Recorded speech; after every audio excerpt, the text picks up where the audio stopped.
Welcome to the Explainer. Today, we're going to talk about a brand new rulebook that could fundamentally change how we make, use, and even think about, well, pretty much everything we own. So let's kick things off with a pretty simple question. Think about all the stuff in your life right now. Your phone, your clothes, the packaging from your last online order. We buy it, we use it, and then what? For most of human history, the answer to that question has been, well, depressingly simple. For centuries, our whole economy has pretty much followed a straight line. We take resources from the earth, we make things, and then we throw them away. It's a one-way street to the landfill. But now, a really powerful new idea is taking hold: the circular economy. This whole concept challenges us to completely rethink that process, to focus on reusing, repairing, and regenerating, so there is no away. So why is this so incredibly important right now? Well, get this. A staggering 55% of all global greenhouse gas emissions come from just one thing: extracting new materials from the planet and processing them. Yeah, that's more than every car, plane, and ship in the world combined. Our whole take, make, waste habit isn't just wasteful, it's one of the biggest drivers of the climate crisis.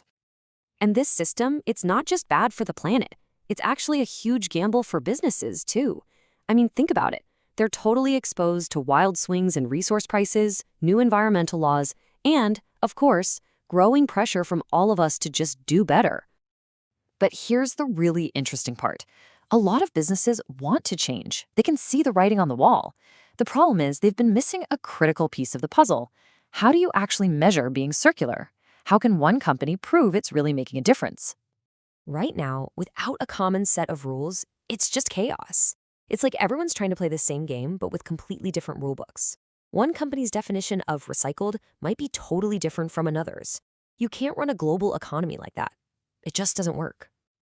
And this confusion, it just grinds everything to a halt.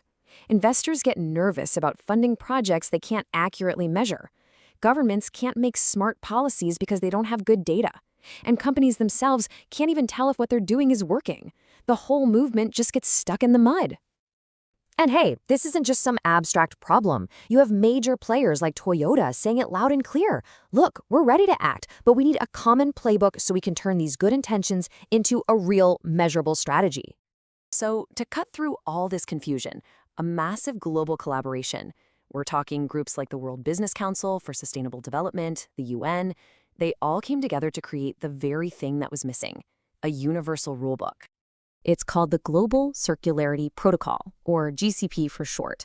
And honestly, the best way to think about it is as the instruction manual for building a circular business from the ground up.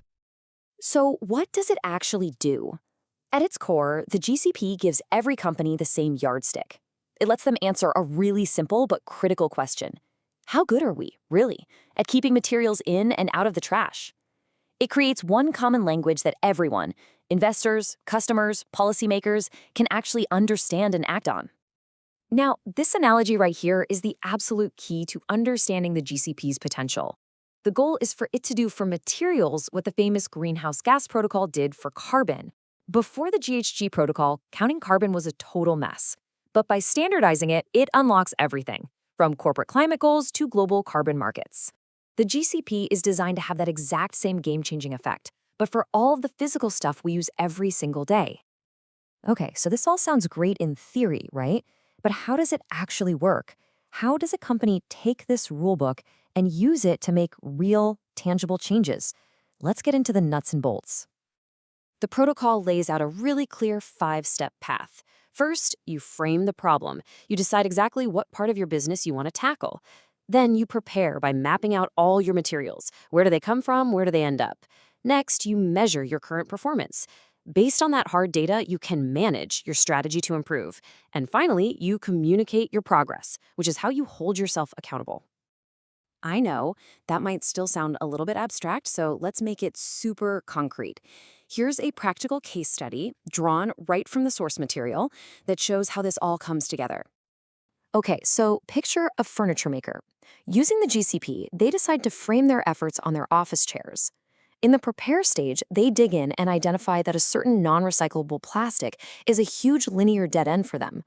So they measure the potential of a totally new modular design with parts that can be easily replaced and recycled.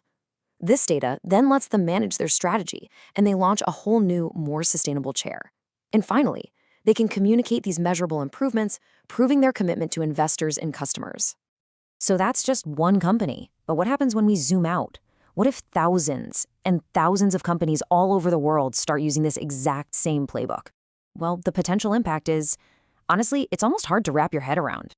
The analysis projects that if this is widely adopted, we could save up to 120 billion tons of materials by 2050. I mean, to put that in perspective, that's like hitting the pause button on our entire planet's consumption of materials for a full year. And this is where the climate connection becomes crystal clear. Saving all those materials could also avoid up to 76 gigatons of CO2 equivalent emissions from ever entering the atmosphere. That is about 1.5 times the world's entire annual emissions today. It's a massive number. So what you're seeing here isn't just about, recycling a bit more. This is a blueprint for a fundamental redesign of our entire resource economy. By giving everyone a common way to measure circularity, the GCP could unlock a wave of innovation that tackles both resource waste and climate change at the very same time. So in the end, the Global Circularity Protocol is so much more than just another report that's going to gather dust on a shelf. It's a practical roadmap. It is the shared language we've all been missing, giving us the tools to finally build a smarter, more resilient, and truly regenerative global economy. For so long, we've been stuck in this linear take, make, waste system.